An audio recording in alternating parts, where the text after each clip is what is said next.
औरैया जनपद के कस्बा अन्नतराम में दुर्गा मां मंदिर पर शील्ड प्राप्त उच्च कलाकारों द्वारा रामलीला का आयोजन चल रहा है। इसी कारण कलाकारों के विश्राम रूम पर मंडलाधीश द्वारा रिहर्सल कराई जाती है। देखिए कलाकारों से परिचय व गायक कलाकारों द्वारा झलक। सुभाष पाठक, पत्रकार, ब्यूरो चीफ, औरैया। बराबर होती चली आ रही है। तो यहाँ देख रहे हैं हमारे रामलीला कमेटी के मंडलाधीश हैं, जो मंडल के उनसे थोड़ा बात करना चाहते हैं, उनके कलाकारों थोड़ा परिचय पूछना चाहते हैं। यहाँ पर कौन कौन कलाकार आए हैं और यहाँ वहाँ रामलीला होती है वो दिखाते हैं। उसके बाद यहाँ क्या रस्म सुनाते हैं। नमस्कार साहब। नमस्कार। आपका शुभ नाम साहब? आप किस पद पर पोस्ट पे यहाँ पर रामलीला के? मैं राम अभिनेता हूँ। आप राम अभिनय के मंडलाधीश कौन है? नहीं हूँ मंडल। अच्छा, आप मंडलाधीश हैं और ये राम का अभिनय करते हैं। देखिए साहब, ये हमारे राम का अभिनय करते हैं और ये मंडलाधीश भी हैं। तो ये आप बताएं, आपके यहाँ पर रामलीला में आपके कौन कलाकार, जैसे रावण है, लक्ष्मण है, हर सत्यम, किसका पाठ कौन कर, थोड़ा परिचय दीजिए। ये हमारे बैठे कमल जी सेंगर दशहरी, कानपुर देहात। ये बहुत अच्छे रावण अभिनेता है और ये हमारे यहाँ परमानेंट कार्यक्रम में है। बड़ी सौभाग्य की बात है, ऐसे बड़े बड़े कलाकार इस दशहरा में नहीं मिलते हैं, फिर भी हमने कहा इनसे तो ये हमारे यहाँ आए हैं। देखिए साहब, इन्होंने बताया ऐसे लॉकडाउन समय में हर मंच हर जगह खाली पड़ा हुआ है, क्योंकि इस समय हमारे जनपद औरैया में 3 जगह रामलीला हो रही है। इस कारण से हमारे सभी कलाकार लोग फ्री बैठे। इस कारण से बताए अच्छे सभी लोग कलाकार यहाँ पर उच्च कोट के, जो आपके प्रदेश स्तर पर जो शील्ड पाए हुए हैं, ऐसे कलाकार यहाँ आए हुए हैं। तो ये हमारे, आपका शुभ नाम साहब? कमल सिंह सेंगर। आप कमलजीत सिंह जी, आप किसका पाठ हमने करते हैं? मैं रावण का अभिनय करता हूँ। तो आप रहने वाले कहाँ के साहब? रहने वाले हम दशहरी, तहसील सिकंदरा, जनपद कानपुर देहात का रहने वाला हूँ। देखिए साहब, हमारे सेंगर साहब ने बताया। तो आप जो रावण का अभिनय करते हैं, कब से करते साहब, थोड़ा बताओ। ये अभिनय 2001 से मैंने प्रारंभ किया था और तब से आज तक अनवरत हमारा चल रहा है और कई जनपदों से प्रमाण पत्र भी मुझे प्राप्त हुआ। और बाकी राम जी सरकार की कृपा है, जब तक वो करा रहे हैं तब तक मैं अपना अभिनय कर रहा हूँ निष्ठा और ईमानदारी के साथ। देखिए साहब, इन्होंने बताया इनको प्रदेश स्तर से कई जगह शील्ड प्राप्त कर चुके हैं और ये रावण का अभिनय करते हैं। तो आपका शुभ नाम साहब? नमस्कार साहब। नमस्कार। शुभ नाम आपका? अजय सेंगर। आप किसका अभिनय करते हैं? हम ऑलराउंडर हैं। अच्छा, हनुमान, दशरथ इत्यादि जो भी है, बाणासुर, सब कुछ हम करना जानते हैं अच्छी तरह। देखिए साहब, इन्होंने बताया ये कॉमेडियन है, इनको चाहे किसी का पाठ दे दो, चाहे हनुमान जी का दे दो, चाहे दशरथ का दे दो, चाहे जनक का दे दो, किसी का, मतलब ये ऑलराउंडर बताया। आप बताया कब से काम कर रहे हैं? हम सर ये 2014-15 से इसमें राम जी की सेवा कर रहे हैं। बड़ा ही अच्छा लगता है जब ऐसी कमेटियाँ मिलते हैं, लोगों से मिलना होता है, तो बहुत ही अच्छी यहाँ पर मैंने देखा व्यवस्था है। शासन प्रशासन के द्वारा भी सभी कार्य सुचारू रूप से चल रहे हैं। देखिए साहब, इन्होंने बताया ये मन अपने कमेटी से प्रसन्न है, बता रहे जब से इसमें आए हैं बहुत ही प्रसन्न है। कह रहे कि हमारे यहाँ पर हम जहाँ जाते हैं हर जगह उनकी बहुत प्रशंसा होती है। काम इनका, कलाकार लोग बढ़िया भी हैं। आप इधर आइए, ढोलक वादक जी, आप किधर भाग रहे हैं? हाँ नमस्कार भाई, आपका शुभ नाम भाई? आप क्या करते हैं इसमें? आप नाल वादक है। नाल वादक कब से कर रहे हैं? 2000। हाँ अच्छा, तो ये बताइए जब ढोलक बजाता आपको कैसा लगता है? बहुत अच्छा लगता है। अच्छा लगता है। अच्छा, तो ठीक भाई, हमारी ढोलक वादक जी बताया अच्छा था। तो हमारे अक्सर वहीं पहुंचते हैं आपके मंडलाधीश के पास, जो हमारे राम का अभिनय करते हैं। आप ये बताएं थोड़ा, जैसे रात को रामलीला होती है उसके बाद यहाँ ये कार्यक्रम लगाए, किस उद्देश्य लगाते हैं? उद्देश्य बस यही है कि रिहर्सल हो जाए और अच्छे से वो रात में करते हैं, वो अच्छे से करें। देखिए साहब, इन्होंने बताया कि जैसे दर्शन कराते हैं कलाकार लोगों से कि रात में जो राम की लीला होनी है उसका वो अपने किसी के प्रेरणा न पाए। और ये सभी लोग यहाँ पर, कोई ऐसा कलाकार नहीं है जो सब उच्च कोटि कलाकार बताए जाते हैं। तो जो लोग शील्ड पाए हुए हैं सब लोग, हाँ बिल्कुल, बहुत अच्छे कलाकार हैं। कहीं ना कहीं इन्हें शील्ड भी मिलती है जहाँ जिसको लगता है कि हाँ ये अच्छे कलाकार हैं। 10 वर्ष की आयु शील्ड पाई थी। देखिए साहब, इन्होंने बताया कि 10 वर्ष की आयु में पहली शील्ड उन्होंने पाई है जब राम का अभिनय कर रहे थे। अब तो उनको कई साल हो चुके हैं, क्योंकि ये हमारे मंडलाधीश बहुत ही मतलब योग्य है और प्रदेश स्तर से इनको शील्ड मिल चुकी है। इनका यही नहीं, आज यहाँ पर है, कल का लखनऊ करें, परसों उन्नाव करें, फतेहपुर करें, इस तरीके से। और कुछ कहना चाहते हो? बस हम यही कहना चाहते हैं, बस सरकार की सेवा कर रहे हैं और यही करते रहे। ठीक है, उन्होंने कहा भगवान की सेवा करनी और करते रहेंगे। तो आप इस समय जैसल करें, जैसल सुनाइए, थोड़ा झलक दिखाइए अपनी जैसल की। आइए सुनते हैं उस समय का गीत, जिस समय बेटी की विदाई होती है, उस समय की दो शब्द हैं, दो पंक्ति हैं, सुने। हमारी बहन फुलाने में मंडल की मदद करिए। उस समय बेटी की विदाई होती है और वो बेटी कहती है अपने पिता से, आइए सुनते हैं। मैं बेटिया तेरे आंगन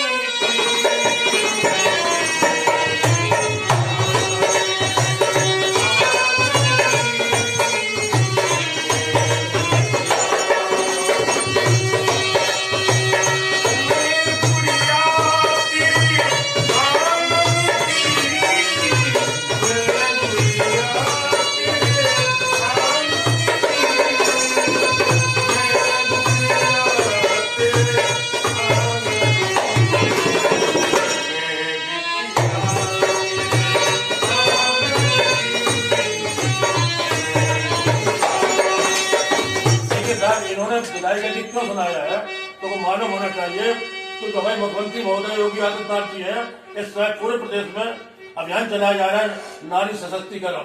जगह जगह बेटियां बचाओ और बेटियां पढ़ाओ का नारा है। इसी वजह से हमारे मंडला जी ने ये झलक दिखा रहे हैं कि यानी नारी के पीछे यानी लड़की विदाई का सब सत्य और सुने।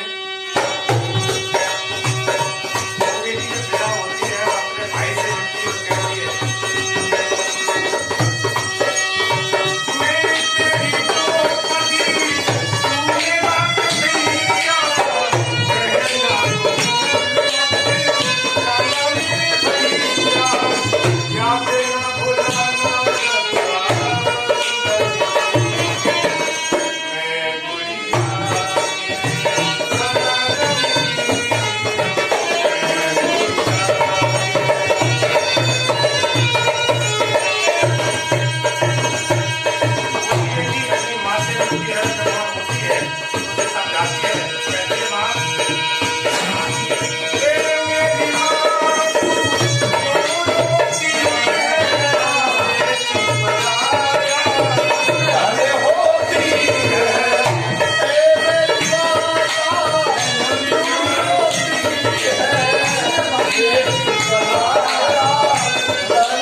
कहती है, हाँ साहब, देखिए भाई मंडला देश ने आपको जो बेटी के ऊपर गाया है वो सुनाइए। आप और कुछ कहना चाहते अपने? नहीं, आप जो अपने दर्शकों के लिए कुछ कहना चाहते हैं? कुछ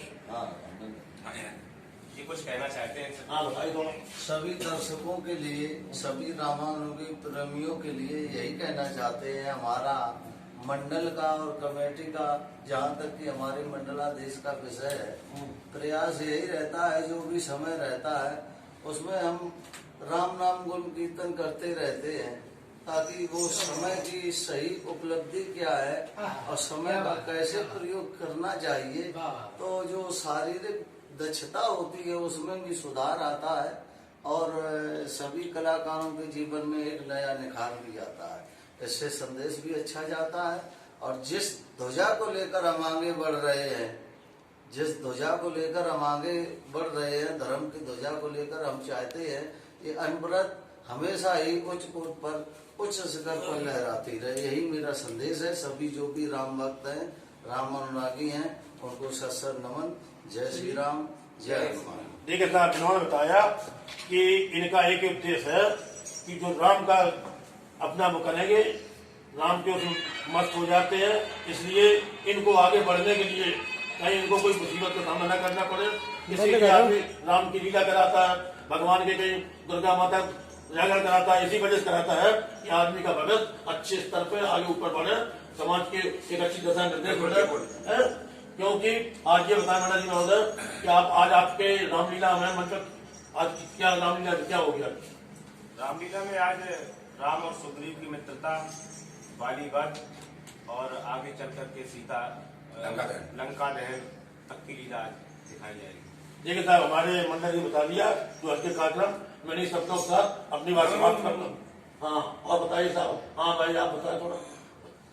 हाँ, मैं सभी समितियों से व सभी धर्मानुरागी बंधुओं से व रामलीला दर्शकों से ये निवेदन करता हूँ, राम जी सरकार के चरणों में अपनी जो हमारी एक विनती है, श्रद्धा है, उसको समर्पित करते हुए मैं समितियों से भी आग्रह करता हूँ व दर्शकों से भी आग्रह करता हूँ कि रामलीला में भगवान की जो लीला है, प्रभु श्री रामचंद्र जी की लीला है, वो विशेष होना चाहिए।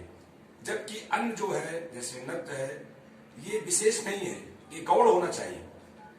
लेकिन लोग कहीं कहीं पर, यहाँ तो ऐसा नहीं है, लेकिन लोग नृत्य को गौड़ मान लेते हैं, नृत्य को विशेष मानते हैं, लीला को गौड़ मानते हैं।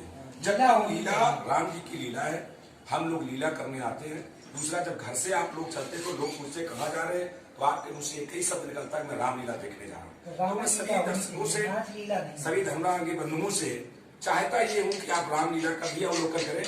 मैं नहीं कहता रामलीला से नृत्य समाप्त हो जाना चाहिए। रामलीला में नृत्य भी जिस प्रकार भोजन में चटनी, भोजन का स्वाद बदलने के लिए, तो स्वाद बदलने के अनुसार ये सब कुछ होना चाहिए। लेकिन लीला प्रमुख है, हमारे लीला बिहारी की लीला है। हमारे मर्यादा पुरुषोत्तम भगवान सनातन धर्म के रक्षक और सनातन धर्म की मर्यादा का पालन करने वाले प्रभु ने हमें सिखाया कि हमें अपने जीवन को किस प्रकार से आगे निर्वहन करना चाहिए, किस प्रकार से जीवन में आने वाली कठिनाइयों का हमें सामना करना चाहिए। कभी भी व्यक्ति को घबराना नहीं चाहिए। लेकिन मैं यही चाहता हूँ कि लीला में लीला का विशेष महत्व होना चाहिए और बाकी अन्य जो है वो एक गौड़ रूप से होना चाहिए। विशेष लीला है तो विशेष लीला ही होनी चाहिए। मैं सभी से यही चाहता हूँ और सभी समितियों से व सभी दर्शकों से यही चाहता हूँ कि लीला भी आप देखें, क्योंकि लीला ही प्रमुख है। परमात्मा की लीला ही, परमात्मा से बढ़कर कोई नहीं है, प्रभु सत्ता से बड़ा कोई नहीं है। आज ये मैं बोल रहा हूँ, मन पर खड़े होकर परमात्मा के चरित्र का चित्रण कर रहा हूँ या अपना अभिनय कर रहा हूँ, इस पर भी मेरे राम जी सरकार की ही कृपा है। नहीं तो क्या हमें क्षमता है रावण बनने वाली? रावण त्रिकालदर्शी विश्व विजयी सम्राट, क्या मैं बन सकता हूँ? लेकिन ना, ये हमारे राम जी सरकार की कृपा है। उन्होंने हमारे अंदर ऐसी क्षमता, ऐसी योग्यता प्रदान की ताकि हम मंच पर खड़े होकर मैं अभिनय कर रहा हूँ, उसके चरित्रों को मैं आगे बढ़ा रहा हूँ, आने वाले समाज को एक संदेश दे रहा हूँ कि हमारे समाज में धर्म क्या है, अधर्म क्या है, पाप क्या है, पुण्य क्या है, इसकी परिभाषा को परिभाषित करते हैं। एक और कहना समझा रहा, क्योंकि इस समय कलयुग चल रहा है। कलयुग का मतलब समझे, वैसा कलयुग नहीं, कलयुग यानी कल माने मसीह का युग चल रहा है। इस कारण से 90% आदमी यानी सिर्फ डांस के उद्देश्य से आता है 90% आदमी यहाँ को। और आप देखते हो कोरोना का रूप यही है, बिल्कुल रामलीला कैसे जब देखा वो धर्म हो रहा था उस दिन, आपका जब तक नाच गाना चला तब तक उन्होंने देखा कि भीड़ काफी है और वो खत्म, बिल्कुल छट गई, बिल्कुल कोरोना लिमिट में आ गया। अभी तो कोरोना हो रहा है तो ये कोरोना बढ़ रहा है। और श्री कृष्ण भगवान ने कहा था कि जो कुछ हूँ मैं हूँ, बीमारी हूँ, पेड़ में पत्ते हर जगह मैं हूँ। तो इसलिए उसकी कृपा है। आप देखते हो नए लड़के चले जाते हैं, बुजुर्ग बैठे क्यों बैठे हैं, वो कभी बाप माता का पालन नहीं करते, दारू पीते हैं, इस तरीके से बहुत सी करते। इसी कारण से ये सब चल रहा है। और जितने बुजुर्ग हैं, जितने तुम्हारे मानने वाले हैं आपके धर्म को, बताओ तो किसी को हुआ हो? कुछ नहीं, बिल्कुल सही, कोई जवाब भी नहीं होना। और नए लगे आए पट पट, क्यों? इतना समाज गिर चुका है आजकल, समाज का सिर्फ फैशन। बिल्कुल सब अगर लड़कियां फैशन न करें, कोई समाज को दुरुपयोग कुछ नहीं हो सकता। अब भारतीय नारी मान जाओ तो कहीं कुछ नहीं है। तो मैं इन शब्दों से अपनी बात समाप्त करता हूँ। Crime control bureau chief bureau Subhash Pathak, camera man गुरु